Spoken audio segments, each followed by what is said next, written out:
Good morning, everyone. Bienvenue à notre assemblée annuelle des Welcome to our 2026 annual meeting of common shareholders. 26th annual meeting of common shareholders. I'm Jacinthe Côté, and I have the privilege of being chair of the board of Royal Bank of Canada. I am honored to acknowledge the land we are gathered on today. We are in Toronto, the traditional territory of the Mississaugas of Credit First Nation, the Anishinaabe, the Chippewa, and the Haudenosaunee, and the Wendat peoples. And we are on Treaty 13 territory. These traditional territories continue to be home to many Indigenous people, and I'm grateful to be on this land. With me on stage, Dave Mackay, President and Chief Executive Officer, and Jessica Clinton, Senior President, Deputy General Counsel, and Corporate Secretary. I will act as chair of the meeting, and Jessica will be our secretary. Pina Pacifico and Joseph Chirico, officers of our transfer agent, Computershare Trust Company of Canada, will be our scrutineers. Also present are members of the board of directors and senior management. As notice of the meeting has been duly given and a quorum of common shareholders is present, I now call the annual meeting of common shareholders to order. Comme toujours, l'Assemblée se déroulera. As always, the meeting will be conducted in English and French. Our participants may select the language of their choice depending on whether they are attending the meeting in person or online. Good morning.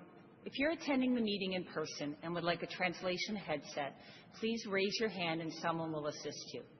English is on channel 2 and French on channel 10. If you're joining the meeting online, you can listen in English, French, or without translation by selecting your preferred option above the video player on your screen. Closed captioning is available on all broadcasts. If you're joining by telephone and prefer a different language, please hang up and dial back in using the phone number for that language listed on our website.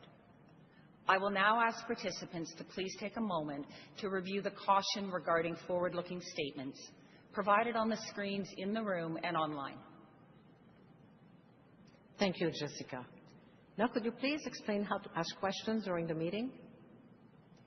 To make sure as many shareholders and proxy holders as possible have a chance to participate, only one question may be asked at a time, and speaking time for each question will be 1 minute.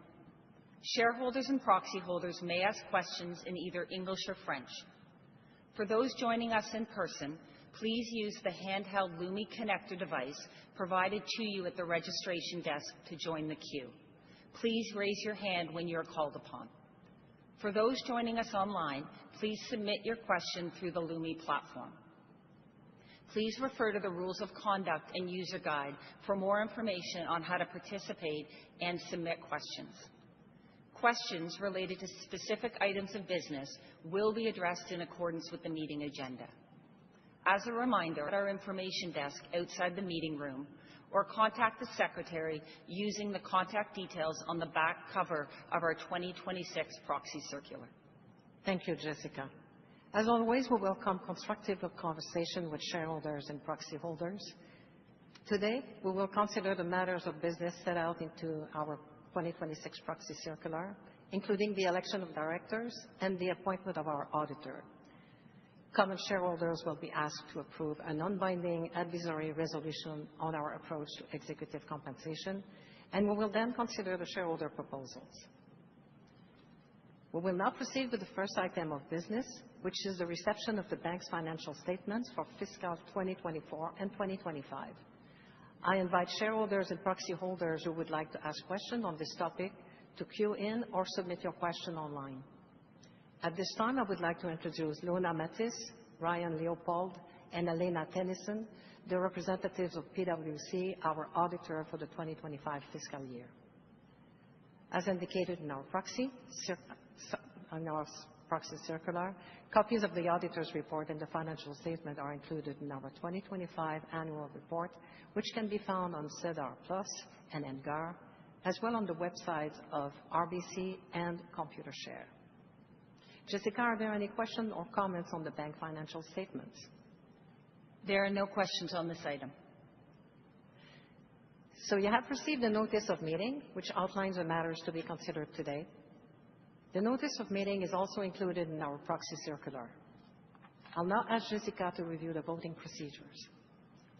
If you are attending in person, you may vote either via the Lumi Connector device or by paper ballot. If voting by the device, your vote will be automatically submitted to our scrutineers.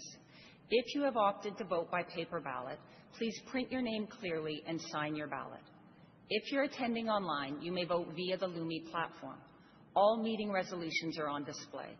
To vote, tap one of the voting options available. Votes may be changed up until the time voting is closed. If you do not vote, you will be regarded as having abstained. Voting will remain open until the chair of the meeting declares voting closed. Votes will be counted by our scrutineers. Preliminary results will be announced at the meeting today, and final results posted on our website. A simple majority is required to approve all matters voted on at this meeting. Thank you, Jessica. I declare voting on all matters open. Je déclare ouvert.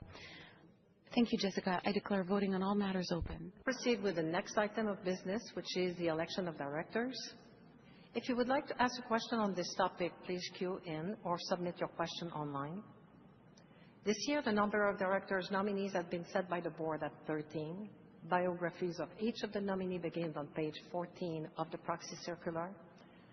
All of the nominees are currently RBC directors, and I will now ask Jessica to nominate the individuals proposed for election as director. Nominate each person set out on pages 14 through 20 of our proxy circular to be elected to hold office until the close of the next annual meeting of common shareholders or until their successors are elected or appointed. Thank you, Jessica. Are there any questions or comments on the election of directors? There are no questions on this item. I declare the nomination closed. Please cast your vote on the election of directors now.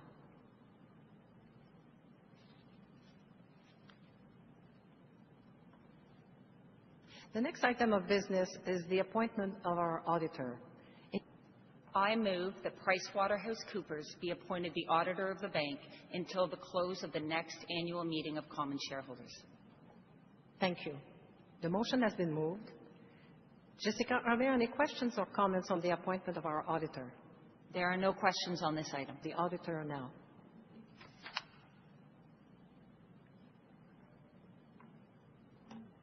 The next item of business is the shareholder advisory vote on our approach to executive compensation. If you would like to ask a question on the topic, please queue in or submit your question online. And I will now ask Jessica to make the motion to approve this resolution.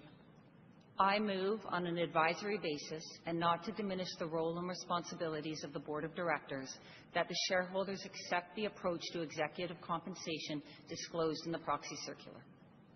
Thank you. Jessica, are there any questions or comments on our approach to executive compensation? There are no questions on this item.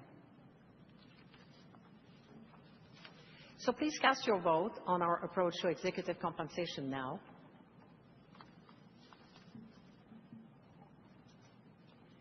We will now proceed with the shareholder proposals. There are 11 proposals being put to a vote today. The board and management recommend that shareholders vote against each of these proposals for the reasons described in the proxy circular. We will ask the submitting shareholder to present the proposal and will invite common shareholders to vote on them all at the end. The 11 shareholder proposals we're voting on today were all submitted by MEDAC, the Mouvement d'éducation et de défense des actionnaires. And I would like to ask a question. If you would like to ask a question of the shareholder proposals, please queue in or submit your question online. MEDAC is represented by Willie Gagnon, who is here in person to present these proposals. RBC met with MEDAC in advance of the meeting and appreciated the opportunity to engage on the shareholder proposals being presented today. Mr. Gagnon? Mr. Gagnon, thank you for joining us. Please speak to the MEDAC's proposals.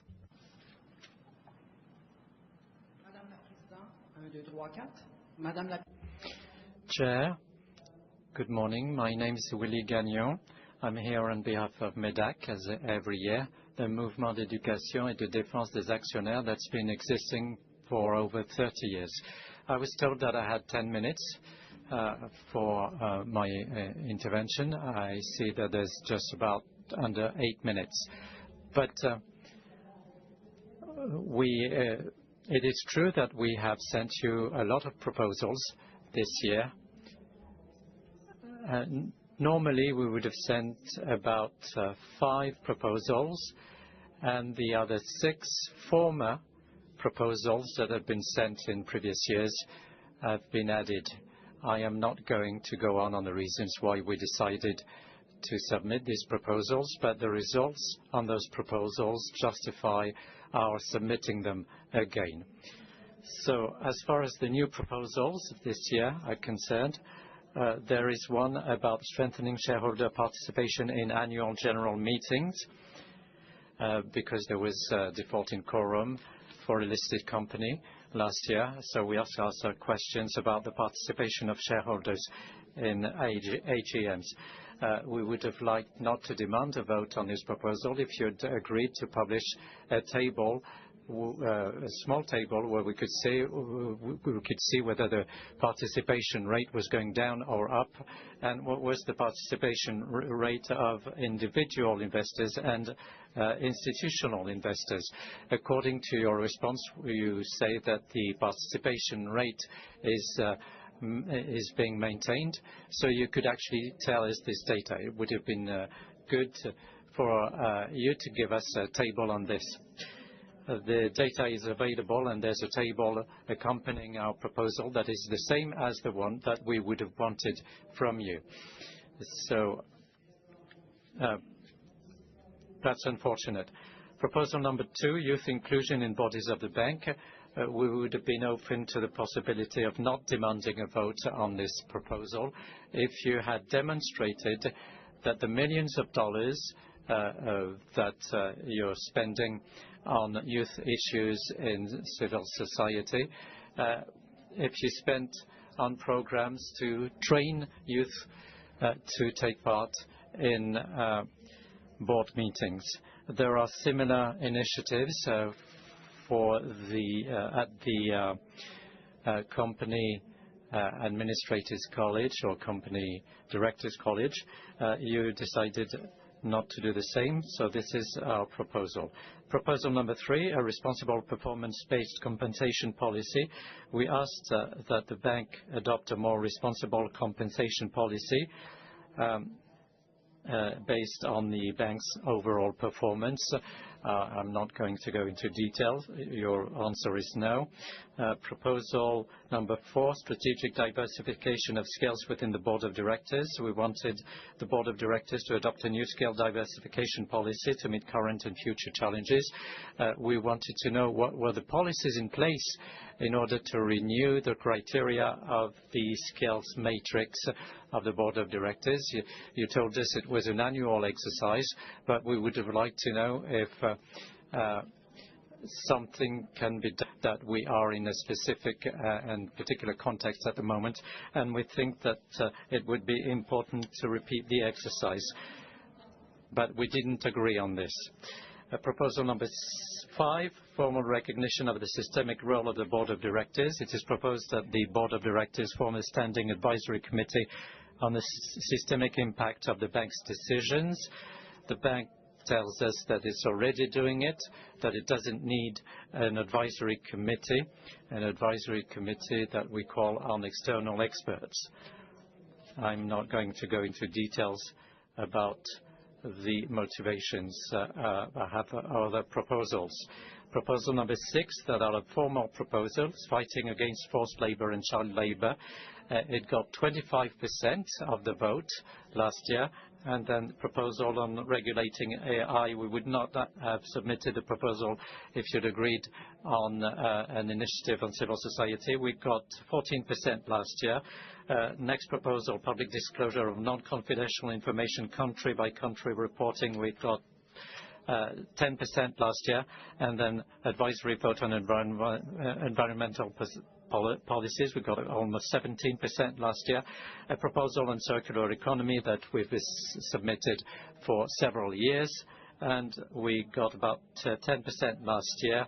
And finally, the proposal on in-person shareholder meetings, we would have accepted not to submit this to a vote if you had committed to maintaining in-person shareholder meetings.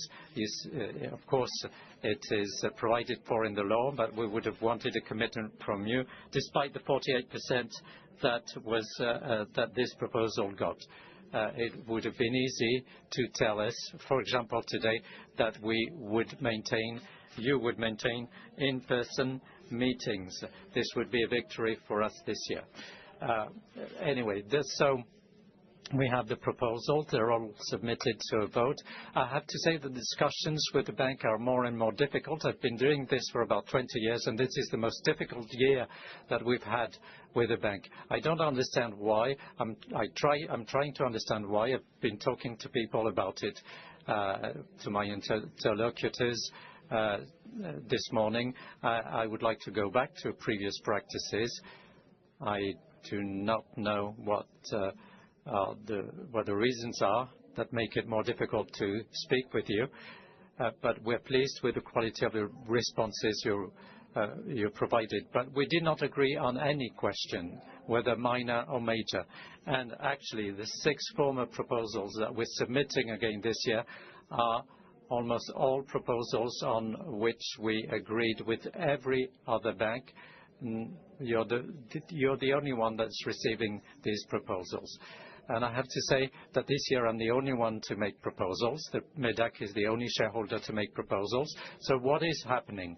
Are those who are used to making proposals giving up because there's no use to it? We deplore the fact that we are in this situation, that we're submitting so many proposals. According to the Act, we can submit as many as we want. But I invite you, Chair, to think about the proposals and the questions that I'm asking today. I will be the only one doing it this year. But I'm pleased to speak with you directly today. Thank you very much for all the time. And I managed to speak before the end of the timer. So thank you for all the time you gave us, and I invite all the shareholders to support all our proposals, as many people have done in the past. Thank you, Mr. Gagnon. There were conversations with you and the MEDAC, and I apologize that you are not satisfied with the outcome of these conversations. We look forward to further conversations in coming years. Questions or comments on the shareholder proposals? Yes, we have a live audio question from John Ridsdale. Please go ahead. My name is Chief Namox, the hereditary chief of the Wet'suwet'en. I have a question related to Proposal 5, the formal recognition of the systematic role of the Board of Directors. On your Board of Directors, you have Thierry Vandal, who is on the board of TC Energy Corporation. This director, his perspectives and interests are directly tied to the incentive to continue building and investing in oil and gas projects that are responsible for systematic problems such as climate change, economic risk, local health impact, and pollution that impacts generations. Fossil fuel projects, including LNG Canada Phase 2, and Listens are seeking final investment right now. And while we know these board of directors who have a direct connection to oil and gas companies will be conflicted about this, I would urge every board member to take their role seriously and make a choice not to invest in these projects, nor approve any further connection between RBC and LNG Canada Phase 2 and Listens LNG projects. Will the board make the right choice and acknowledge the systematic role, responsibility, and invest in Indigenous-owned and... Thank you for your question. The board always, it's an ongoing process to look at the skills and qualification needed, not only for the board of today, but the board of tomorrow. So we are making a regular assessment, and then this is what defines the recruitment of the future directors that we have. Your question was very specific about Thierry. Thierry comes from, has a very strong background in trading energy. He's been the CEO of Hydro-Québec, the largest hydropower facility in North America. He's still in the investment of energy, so he brings a whole span of understanding of the energy globally. He's a very committed director. He received, as long as he's been on the board, extremely high ratings for shareholder. He's always above 97% approval. And I'll say the same thing as I said last year. We're lucky to have him. Thank you for your question. Any other question? Yes, we have a live audio question from Jeff Carlson. Please go ahead. Yes, hello, good morning. Can you hear me? Yes. Great. Thank you. We continue to hear and read a lot of unrealistic expectations and misguided calls for less fossil fuel investment and more renewable investment. Informed people understand that renewables will never take the place of fossil fuel energy supply, and this is no better evidenced by the current conflict, which is currently directly affecting the Strait of Hormuz in the Middle East. This energy supply can never be replaced by so-called green energy. In short, we need more investment in traditional fossil fuel production and discovery, not less, especially from Canadian sources, and I encourage RBC to expand this investment. Thank you. Thank you for your comment. Is there any other question or comment? Yes, we have a live audio question from Jesse Logan Stockler. Please go ahead. Good morning, everyone. My name is Guilaham Gabu. My taxpayer name is Jesse Stockler. I'm Gigsan and Wet'suwet'en. I have a question related to proposal number 9, the advisory vote on environmental policies. RBC's investment and backing of major fossil fuel projects continues despite clear support from stakeholders who voted in the past to align investments with clean energy and not further oil and gas projects. In the last year, RBC has abandoned emission targets and withdrawn from the Net Zero Banking Alliance and continues to be the top funder of fossil fuel projects within so-called Canada. I've spoken before and continue to attend the RBC AGM because of RBC's role in funding and supporting LNG Canada Phase 1 and now possibly Phase 2. As you now have been hired to find new buyers for LNG Canada Phase 2 for me. So, Dave, from a board perspective, let me say a few comments before I pass it on to Dave. From a board perspective, we do, back to that proposal, we don't believe that that proposal is helping, and it would help what we're doing, and we're putting it to the vote. But Dave, would you like to add comments from management perspective? No, thank you, Jacinth. Maybe I'll answer the question in more of a macro perspective. So as we think about, as a country, as our government leads us through a strategy of energy security, prosperity in the country, investment in our economic future, it requires a balance to grow our energy supply in a secure way and lever the resources that we have in our country. And that includes both renewables, low-carbon energy supply, and fossil fuels have to be done in balance. And therefore, there is an opportunity to secure a safer world or secure energy supply by leveraging all those resources in Canada.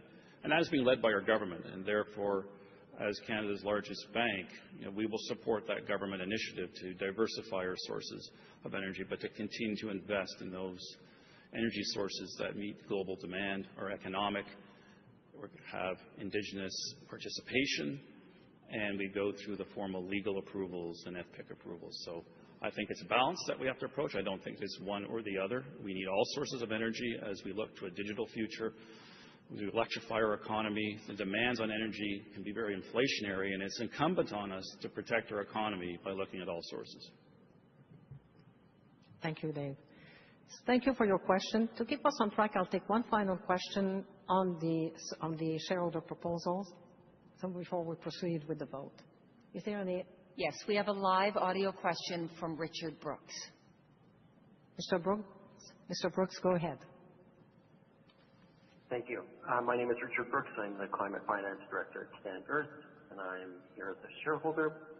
I am sad to not be in person at your meeting this year. I hope you didn't spend too much money on security and coffee this year in anticipation of my attendance. But more importantly, RBC explicitly has promised in the past to the New York City Comptroller that it would disclose its energy supply financing ratio. It has been 2 years since that promise was made. And while peers like CIBC and National Bank are moving towards transparency, RBC is now refusing to not only disclose the ratio to its shareholders, which is a violation of material law, or provide a clear timeline, while simultaneously removing its environmental and social risk policy from its website. According to Bloomberg NEF, RBC's actual energy financing ratio is very low, 0.61 to 1, meaning for every dollar you put into volatile fossil fuels, only 61 cents goes to reliable. Thank you for your comment. Dave? Yes, thank you, Mr. Brooks, for your question. So, we did disclose last year the methodology that we're going to use to calculate what is a very complex ratio. And we took our time to make sure the calculations are accurate and, most importantly, comparable. So when you compare ratios across other banks, the methodologies are quite different, and therefore you have to be careful in that comparison. Having said that, the investment, as I said in my previous answer, in renewables, low-carbon energy sources are very important. And you will see as we disclose that, and we're not refusing to disclose that is incorrect. We are making the calculations now, and you will see us disclose that energy ratio, particularly the detail of how much we're financing in renewables, how much we're financing in low carbon, and how much we continue to finance and invest in our country in carbon-intensive fuels. And I can tell you, just the highlights of what you'll see over the coming quarter is that the increase in funding of renewables is up 40%. The increase in low-carbon lending is up 19%, and those ratios are much greater than the growth and actually potential reduction we're seeing in funding and emissions from our heavy intense carbon fossil fuels. So when you look at that, you should expect a material improvement, Mr. Brooks, in that ratio, and I just ask you to be a little bit patient as we get the numbers finalized and accurate, and you will see those numbers. Thank you. Thank you, Dave. If you have not yet voted on any of the items on the agenda, please do so now.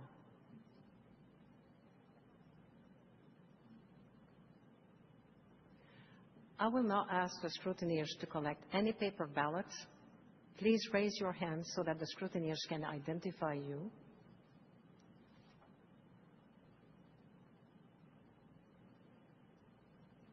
As we have now dealt with all the business items on the agenda, I declare voting on all matters closed. At this time, I will ask the scrutineers to tabulate the votes.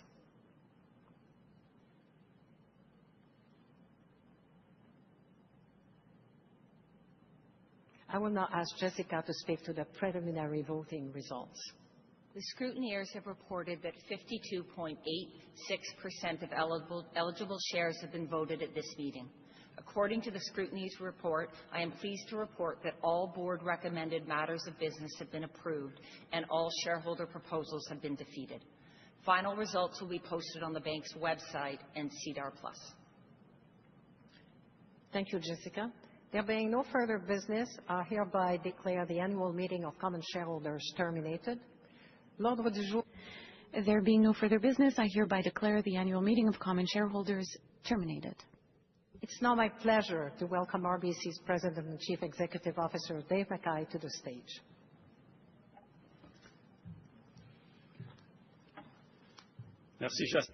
Thank you, Jacinthe, and good morning, everyone. Annual meeting. Wherever you're joining us from today, thank you for your continued investment and trust in RBC. We believe that trust is earned in every interaction.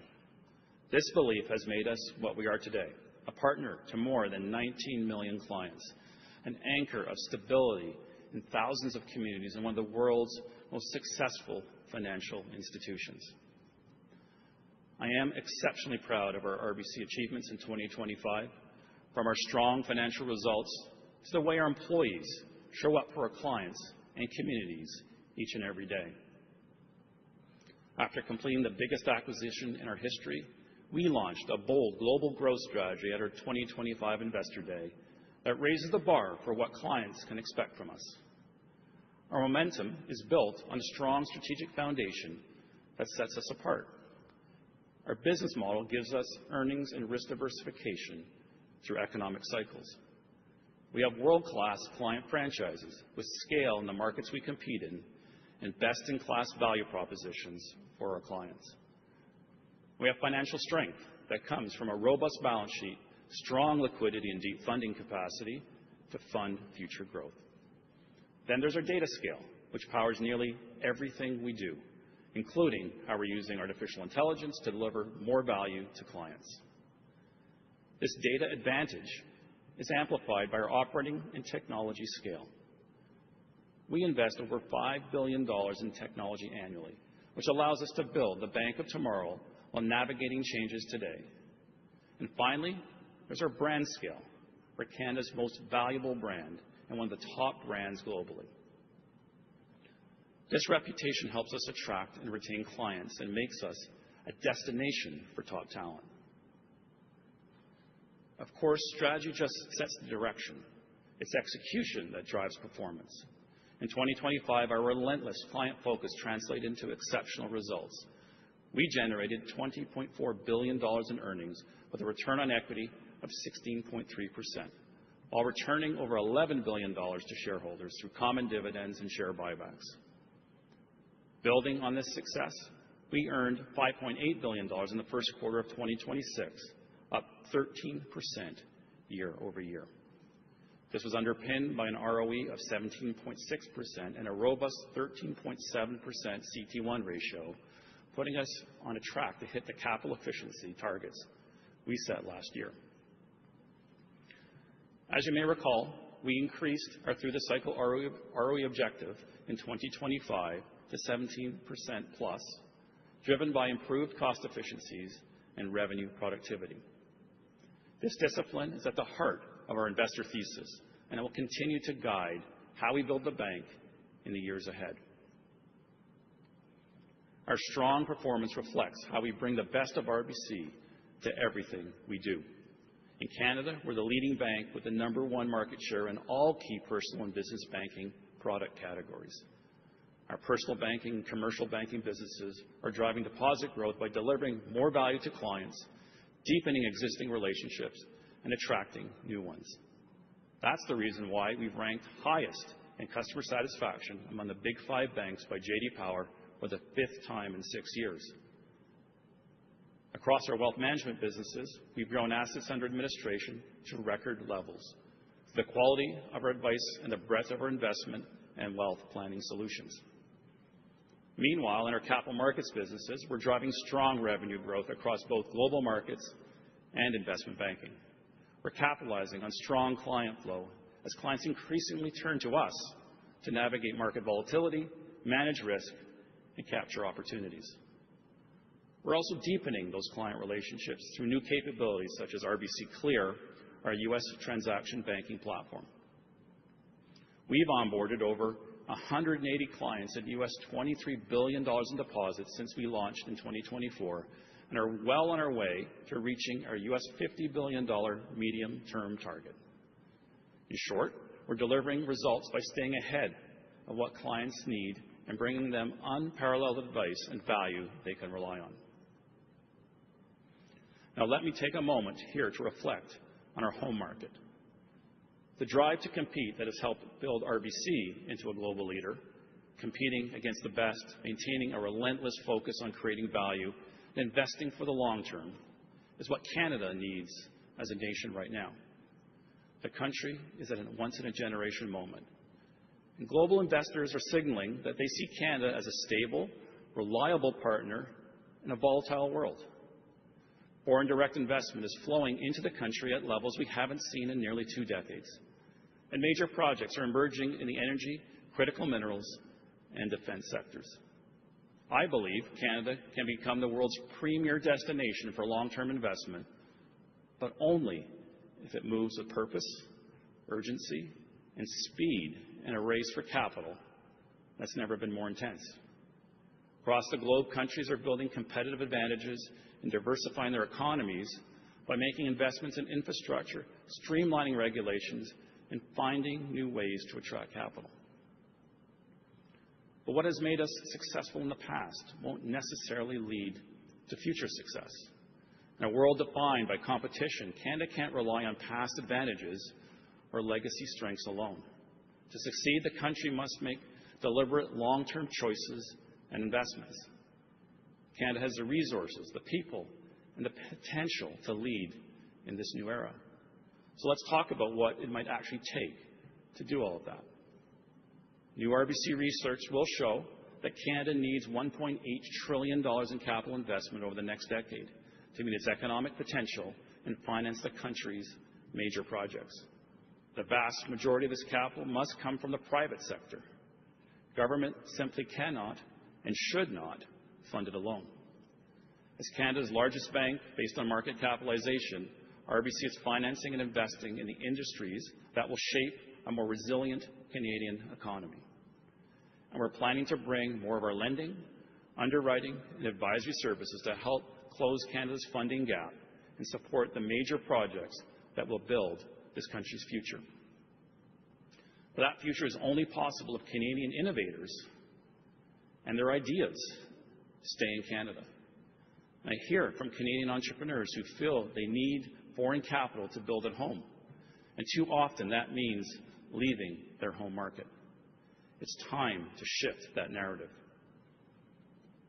I'm pleased to share today that RBC intends to launch an initiative to accelerate economic growth in Canada.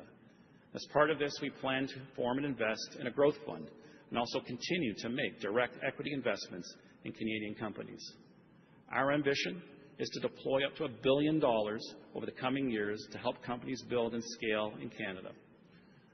We've already backed homegrown innovators in fields like quantum computing, climate tech, and healthcare. Alongside providing growth capital, we'll be also hiring in key roles and expanding our client offering in sectors of national importance. That includes building out our defense sector practice, expanding our infrastructure and project finance capabilities, including a greater focus on the far north and Indigenous partnerships, and increasing our ability to help more Canadian companies expand abroad. I look forward to sharing more in the coming months as we help world-class, globally competitive companies thrive at a defining moment for Canada. This isn't just a Canadian story. In the U.S., we're focused on delivering seamless client experiences that bring the full strength of one of the world's strongest banks to our institutional, corporate, commercial, and high-net-worth clients and their businesses. As we continue to integrate across our leading franchise, we will create more opportunities to bring the best of RBC to our U.S. clients. And in the UK and Europe, we're accelerating growth with the integration of RBC Brewin Dolphin by expanding our capital markets expertise in target areas across the continent. To deliver on RBC's bigger growth and bigger global ambitions, we're also building new capabilities that help businesses manage liquidity, move money, and mitigate risk with confidence.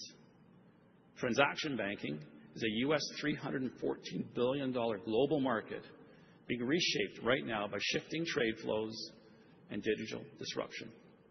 Our capabilities in cash management, cross-border payments, trade finance, and foreign exchange help our corporate clients and commercial clients operate seamlessly across borders and compete in a global economy. At the same time, generative and agentic AI are opening entirely new frontiers in financial services, and we expect this to be an advantage for us. Earlier this year, we created the AI Group, a new team that supports all our businesses and reports directly to me. Their mission is to partner across RBC to accelerate our AI transformation at scale, amplify the impact of our people, and deliver real value to our clients. We spent the past decade building the foundation, data platforms, exceptional talent, and world-class security. Now we're tapping into that leadership to deliver up to $1 billion in AI-driven enterprise value by 2027.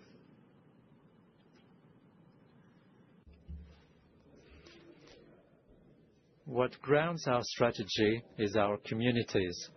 We know that when the communities around us are thriving, our clients have a better foundation for success. This understanding shapes our approach to sustainability, and it's why RBC is investing in areas where we can make a positive impact. That drive to make a difference is part of who we are, and it's something that I've been proud to be part of since I first started my journey at RBC over 40 years ago. Our extraordinary team contributed a record-breaking $33.6 million in personal donations last year. These donations supported charities in communities around the world, and that shows the impact that we can make together. No matter how RBCers chose to show up, whether it was by supporting local charities or volunteering their time, their efforts are making a meaningful difference. Amazing colleagues across Team RBC, I want to thank you for your unwavering commitment to our purpose. To our shareholders and clients, thank you again for your trust in RBC. With the dedication of our global team, I am confident we will continue to be an anchor of strength for you and our communities. And with that, we're looking forward to taking your questions. Thank you. Thank you, Dave. I will now open the floor for questions and comments. Jessica, are there any questions or comments? There are no questions at this time. That concludes our question and answer period. For anyone with outstanding questions or comments, representatives from RBC are available at the information desk located immediately outside the meeting room and are happy to speak with you. As we reach the end of our time today, I want to express my gratitude to the people who make RBC so exceptional. Firstly, on behalf of the board and our shareholders, I want to recognize the more than 100,000 RBC employees who are the heartbeat of this organization. Their hard work on behalf of clients and communities every day is what brings RBC's success to life. Thank you.